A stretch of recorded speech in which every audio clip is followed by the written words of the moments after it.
When you create an account in Amazon Web Services, the first identity you get is the root user. This is the email address and password used to create the account.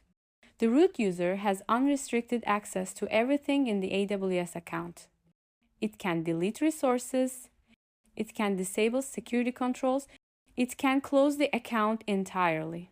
Because of this, AWS explicitly recommends that the root account not be used for everyday work. Instead, you should create a separate administrative identity and lock down the root account for emergency use only. This is one of the most important security steps you can take in AWS. According to AWS documentation, the root user should be reserved for a very small set of tasks, such as changing account ownership details, managing billing and payment methods, closing the AWS account, enabling or disabling certain account-wide settings. Outside of these rare cases, the root account should never be used. The best practice, and AWS themselves will tell you, this is to use root only for the few tasks that absolutely require it, like setting up your first admin user, which is exactly what we're doing right now. We will create an IAM user with admin permissions. First, log into your AWS console with your root account, search for IAM in the search bar, and click on it. Click on Users in the left sidebar. Then Create User. For the username, pick something professional. I'm going with admin user, but you can use whatever you like.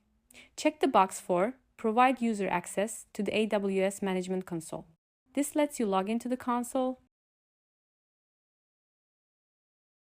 For the password, you can auto-generate one or set a custom one. I recommend setting your own strong password.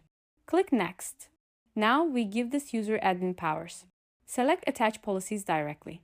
In the search box, type Administrator Access and check the box next to Administrator Access.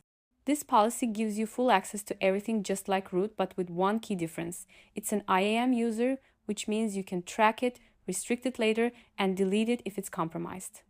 Click Next, review everything, and click Create User. AWS will show you the sign-in URL and password. Save these somewhere secure like a password manager. That sign-in URL is important. It's specific to your account. Now we sign out of the root account and log in using the newly created admin user, entering the IAM username and temporary password. On the first sign-in, AWS requires us to change this temporary password. This step is intentional. The initial password is only meant to bootstrap access. We now create a new, strong password that will be used for all future logins. Immediately after confirming access, it is critical to enable multi-factor authentication, MFA, for the admin user. This adds an additional layer of security on top of the password and protects the account if credentials are ever exposed. For an administrative identity, MFA is not optional. An admin user without MFA represents a single point of failure with full account access. Enabling MFA ensures that even if the password is compromised, unauthorized access is still blocked. Once MFA is enabled, the admin user becomes the primary identity for day-to-day AWS operations, while the root account remains secured and unused except for rare account-level tasks. This is one of the most important security steps you can take in a new AWS account. Everything else, roles, permissions, logging, and least privilege access builds on this foundation. If you found this useful, like the video and subscribe. Thanks for watching.